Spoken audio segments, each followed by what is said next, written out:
Bismillahirrahmanirrahim. Assalamualaikum warahmatullahi wabarakatuh. Perkenalkan, nama saya Pia Fitrianti. Saya kuliah di Universitas Balai Bandung, Fakultas Keguruan dan Ilmu Pendidikan, Program Studi Pendidikan Bahasa Sastra Indonesia dan Daerah. Kali ini saya akan menjelaskan tentang pengertian konotasi dan pengertian denotasi dalam mata kuliah semantik. Yang pertama ada pengertian denotasi, yang kedua ada pengertian denotasi, yang ketiga ada perbedaan antara denotasi dengan konotasi, yang keempat ada macam-macam konotasi, dan yang kelima turun naiknya konotasi. Pengertian denotasi. Denotasi suatu kata merupakan makna-makna yang bersifat umum, tradisional, dan presidensial. Denotasi tersebut merupakan hasil penggunaan atau pemakaian kata-kata selama berabad-abad. Semua itu akhirnya termuat dalam kamus dan berubah dengan cara yang sangat lambat. Makna denotasi adalah makna yang sebenarnya yang sama dengan makna lugas untuk menyampaikan sesuatu yang bersifat faktual. Makna konotasi seperti kata-katanya misalnya Andi makan bakso di buah batu kemarin sore. Makan artinya memasukkan ke dalam mulut. Ibu membeli kambing hitam tadi sore. Kambing hitam artinya seekor hewan atau kambing yang berwarna hitam. Contohnya, berilmu adalah pintar. Ekonomis adalah hemat. Dalam contoh di atas, kata pintar dan hemat lebih mudah dipahami daripada kata berilmu dan ekonomis. Pengertian konotasi. Konotasi sebagai makna konotasi dapat diartikan sebagai makna tidak sebenarnya pada kata atau kelompok kata. Oleh karena itu, makna konotasi sering disebut juga dengan istilah makna kias.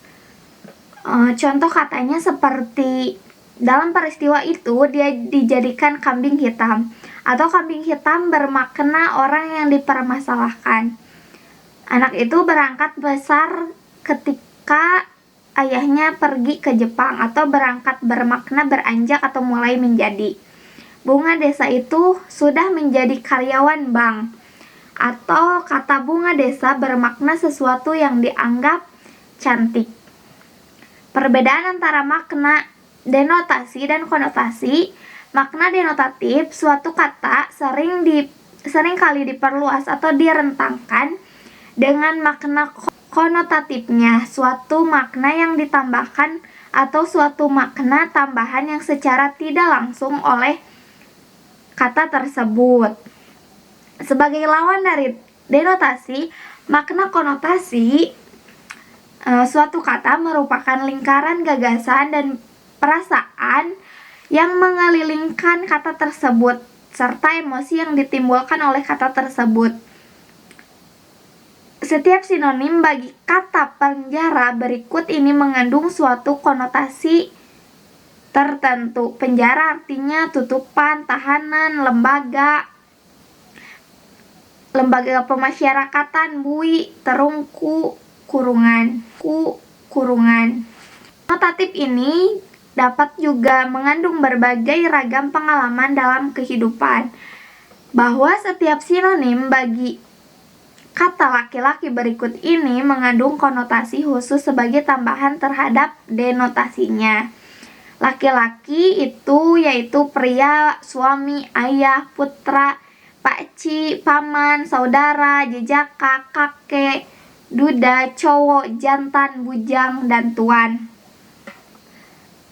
Konotatif ini dapat juga mengandung berbagai ragam pengalaman dalam kehidupan, bahwa setiap sinonim bagi kata laki-laki berikut ini mengandung konotasi khusus sebagai tambahan terhadap denotasinya. Laki-laki itu yaitu pria, suami, ayah, putra, pakcik, paman, saudara, jejaka, kakek, duda, cowok, jantan, bujang, dan tuan. Berdasarkan pembicaraan di atas, bila kita berbicara mengenai penggunaan kata yang tepat, maka konotasi dan denotasi pun tidak sama. Perbedaannya adalah sebagai berikut. Denotasi adalah makna kata, sedangkan konotasi adalah pancaran impresi yang tidak dapat dirasa dan tidak dapat dinyatakan secara jelas. Selanjutnya ada pula ahli yang membuat keterangan serta perbedaan antara denotasi dan konotasi sebagai berikut. Denotasi adalah batasan kamus atau definisi utama suatu kata sebagai lawan dari konotasi-konotasinya atau makna-makna yang ada kaitannya dengan itu. Konotasi adalah kesan-kesan atau asosiasi-asosiasi biasanya yang bersifat emosional yang ditimbulkan oleh sebuah kata di samping batasan kamus atau definisi utamanya. Ditinjau dari segi pemakaiannya dalam karya tulis pun ada perbedaan antara denotasi dan konotasi itu. Antara lain, A. Karya tulis yang bersifat ilmiah pada umumnya mempergunakan kata-kata yang bersifat denotatif, sedangkan B. Karya tulis yang bernilai sastra pada umumnya mempergunakan kata-kata yang bersifat konotatif. Ragam konotasi.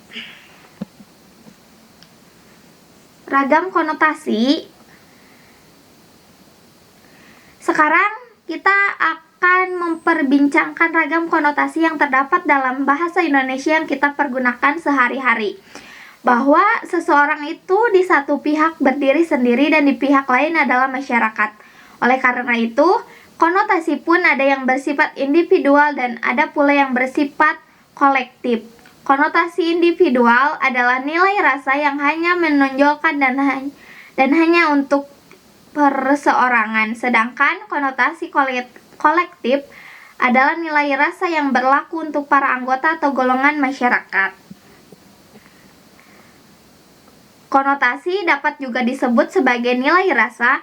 Ada banyak ragam konotasi yang terdapat dalam bahasa Indonesia yang kita pergunakan sehari-hari. Dalam kehidupan, kita semua maklum bahwa seseorang itu di suatu pihak berdiri sendiri dan di pihak lain adalah sebagai anggota masyarakat. Oleh karena itu, konotasi pun ada yang bersifat individual dan ada pula yang bersifat kolektif.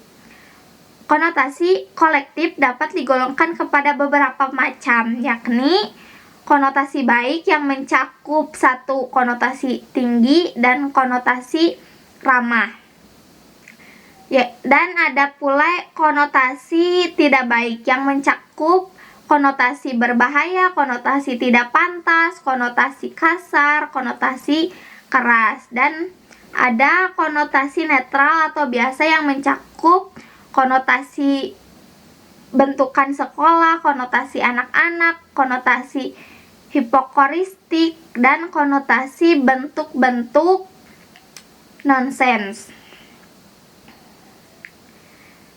Konotasi tinggi merupakan hal yang biasa terjadi bahwa kata-kata sastra dan kata-kata klasik lebih indah dan anggun terdengar oleh telinga umum.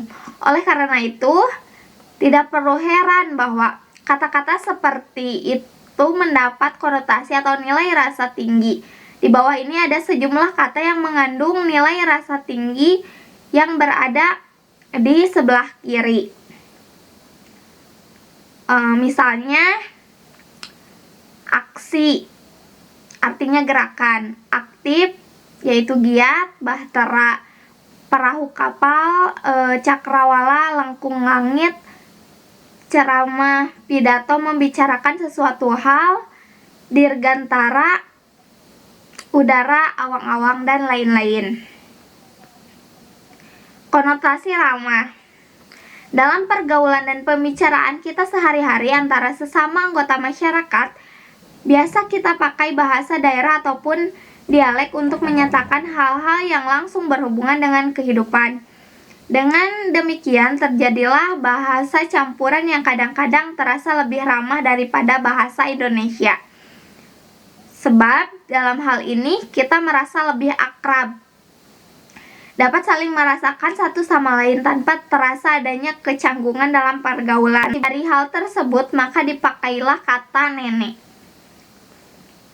Bila orang yang mengucapkannya lebih rendah martabatnya daripada teman bicaranya. Contohnya seperti konotasi tidak enak. Ada sejumlah kata yang karena biasa dipakai dalam partem. Berikut ini contoh kata-kata yang berkonotasi tidak enak, yaitu orang udik, keluyuran, royal, licik, lihai, koyok, dongeng, cincong, peteng-tengan, ludes, lucah, loyo, culas, mengecap, pelacur, dan hajar. Konotasi kasar. Ada kalanya kata-kata yang dipakai oleh rakyat jelata terdengar kasar dan mendapat nilai rasa kasar. Kata-kata seperti itu berasal dari suatu konotasi tidak enak. Ada sejumlah kata yang karena biasa dipakai dalam hubungan yang tidak atau kurang baik, maka tidak enak didengar oleh telinga dan mendapat nilai rasa tidak enak. Kata-kata semacam ini disebut dengan istilah Latin in malum partem. Contohnya, orang udik berasal dari suatu dialek. Contohnya, mampus, lu, tabecus, gua, hajar, jagoan, tumpas, dan tahi. Konotasi keras. Untuk melebih-lebihkan suatu keadaan, kita biasa memakai kata-kata atau ungkapan-ungkapan ditinjau dari segi arti, maka hal itu dapat disebut hiperbola. Dan kalau dari segi nilai rasa, disebut konotasi keras. Sebagai contoh, saudagar itu sangat kaya. Ungkapan itu dapat kita ganti, saudagar itu uangnya berpeti-peti. Konotasi bentukan sekolah. Sesungguhnya batas-batas antara nilai rasa bentukan sekolah ini dengan nilai rasa biasa sangat kabur. Sebagai contoh, saya datang tengah hari.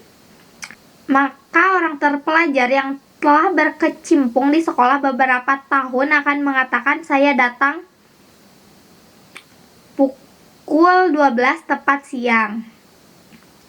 Konotasi kanak-kanak. Nilai rasa kanak-kanak ini biasanya terdapat dalam dunia kanak-kanak, tetapi merupakan suatu kenyataan bahwa orang tua pun sering pula mempergunakannya. Contoh kata yang mengandung konotasi kanak-kanak antara lain papa, mama, mimi, bobo, nyonyo. Konotasi hipokoristik. Konotasi ini terutama dipakai dalam dunia kanak-kanak, yaitu sebutan nama kanak-kanak yang dipendekkan kemudian diulang. Contohnya lolo, lili, lala, nana, nono, dan mimi. Konotasi bentuk nonsens. Konotasi ini sangat jarang ditemukan dalam kehidupan sehari-hari. Beberapa di antaranya walaupun sudah sangat lazim dipakai, sama sekali tidak mengandung arti. Contohnya tralala, pam-pam-pam, nana-nana. Turun dan naiknya konotasi. Turun atau naiknya suatu konotasi tergantung pada masyarakat pemakai bahasa itu. Suatu kata yang semula bernilai rasa buruk lama-kelamaan dapat menjadi bernilai rasa baik, bergantung kepada keadaan dan perkembangan masyarakat. Yang semula berkonotasi baik dapat berubah menjadi konotasi jelek. Dari hasil penelitian, maka kata dan nilai rasanya dapat diketahui melalui perkembangan suatu negara, bangsa, dan bahasanya. Konotasi yang turun. Pada masa penjajahan atau kolonialisme dulu, kata raja dalam masyarakat kita mempunyai nilai rasa yang tinggi sejajar dengan kedudukan dan kekuasaan raja pada waktu itu. Tetapi sekarang, dalam alam demokratis ini, nilai rasa itu sudah merosot turun. Contohnya, bangsawan, jajahan, sultan, daulat, paduka, permasyuri, serdadu, dan kerajaan. Konotasi yang naik. Pada masa sekarang ini, alangkah banyaknya kata yang mempunyai konotasi tinggi sesuai dengan perkembangan masyarakat kita. Dalam hal ini, turut membantu alat-alat perhubungan yang sudah agak intensif dan modern baik di darat, di laut, dan di udara, serta pengaruh media massa antara lain koran, radio, dan televisi. Contoh kata yang mengandung konotasi yang naik antara lain presiden, menteri, angkatan bersenjata, pahlawan, dan kewibawaan. Sekian penjelasan dari saya. Mohon maaf apabila banyak kekurangan. Wabillahi taufiq wal hidayah. Wassalamualaikum warahmatullahi wabarakatuh. Dadah.